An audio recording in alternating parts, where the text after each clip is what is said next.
Hello friends, ഇത് നമ്മുടെ L ജിയുടെ 55 inch 4K frameless T V. ഇത് ഡിസ്പ്ലേ ബ്രോക്കൺ ആയിട്ട് കസ്റ്റമർ നമ്മുടെ അടുത്ത് കൊണ്ടുവന്നതാണ്.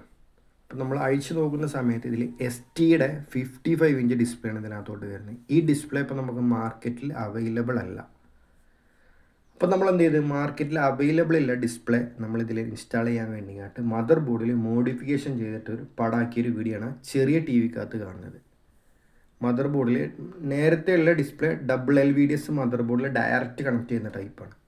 അപ്പോൾ ആ ഡിസ്പ്ലേ ഇപ്പോൾ നമുക്ക് കിട്ടത്തില്ല. ആ സെയിം ഡിസ്പ്ലേനെ നമ്മൾ ഇതിനകത്തോട്ട് ഇടാൻ പറ്റത്തുള്ളൂ. അപ്പോൾ ആ ഡിസ്പ്ലേ ഇപ്പോൾ നമുക്ക് കിട്ടത്തില്ല. അപ്പോൾ നമ്മൾ എന്ത് ചെയ്തു, മദർ ബോർഡിൽ മോഡിഫിക്കേഷൻ ചെയ്തിട്ട് പുതിയ ഡിസ്പ്ലേ ഇടാൻ വേണ്ടിയിട്ട് മദർ ബോർഡിൽ മോഡിഫിക്കേഷൻ ചെയ്തിട്ട് പടാക്കിയൊരു വീഡിയോ ആണ് കാണുന്നത്. ഇത് LGയുടെ ഫ്രെയിംലെസ് 4K TV ആണിത് വരുന്നത്.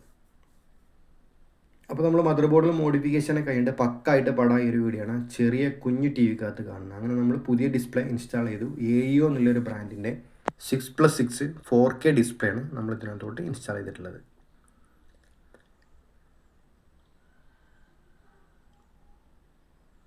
അപ്പോൾ ഓക്കെ ഫ്രണ്ട്സ്, നല്ല പിക്ചർ ക്ലാരിറ്റിയാണ്. പിക്ചർ ക്ലാരിറ്റിയിൽ യാതൊരുവിധ വ്യത്യാസവും കാര്യങ്ങളൊന്നുമില്ല. അടിപൊളി പിക്ചർ ക്ലാരിറ്റിയാണ്. LGയുടെ 55 ഇഞ്ചാണ് ഇത് വരുന്നത്.